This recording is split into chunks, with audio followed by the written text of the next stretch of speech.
Shit, my executive dysfunction says. Okay, besties, if you came over from TikTok or Instagram, welcome. I'm so glad you're here. So let's talk about cleaning today, and specifically the moment we tell ourselves, I'm going to clean the whole house. And somehow we end up doing absolutely nothing. Here's what I couldn't fit into 60 seconds. Why does one simple sentence make our brain completely shut down? Because I don't actually think the problem is cleaning. I think the problem is our brain hears everything and freaks out. So let's unpack it. I've noticed something about my brain. It doesn't hear clean the kitchen. It hears clean the kitchen and the bathroom and the living room, and don't forget the laundry. And while you're at it, reorganize the pantry.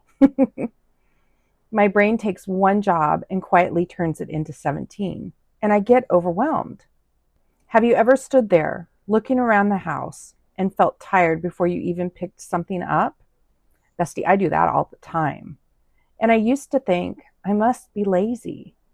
But then I realized my brain wasn't looking at just one job. It was trying to hold the entire house in my head, and that's exhausting. I like to think of it like this. Imagine I handed you one grocery bag. It's no big deal. Now imagine I handed you 20 grocery bags and told you, carry them all at once. You'd probably just stand there. Not because you can't carry groceries, but because your brain doesn't know where to start.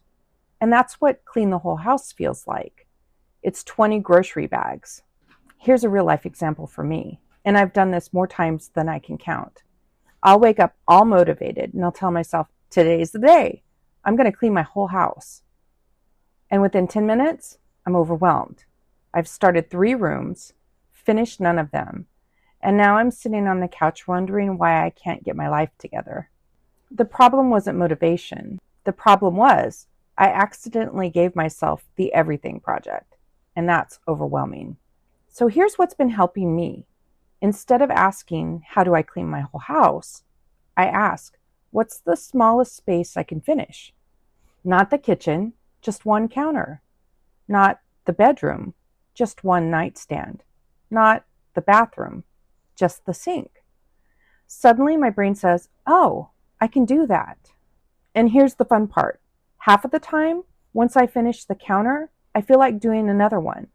But that's a bonus. It wasn't the goal. The goal was simply to start. Because motivation usually shows up after we begin. I don't think any of us need to become people who love cleaning. I think we need to stop asking ourselves to do everything. So we break it down. One counter, one drawer, one load of laundry. Those tiny wins really matter. They're not cheating. They're how our brains build momentum. And every tiny finish makes life a little less impossible. So I want to know, what's one tiny area you're going to tackle today? Not your whole house, just one little space. Let me know in the comments so I can cheer you on. And if this video helped you understand your brain a little better, I'd love for you to subscribe. Every week, we're unpacking another one of the ridiculous lies executive dysfunction tells us, and talking about what actually helps. And if you'd like a step-by-step guide you can come back to, I'm also creating brain first aid kits for these topics on my website. Until next time, remember, you don't have to clean the whole house. You just have to start with one counter. I'll see you in the next one.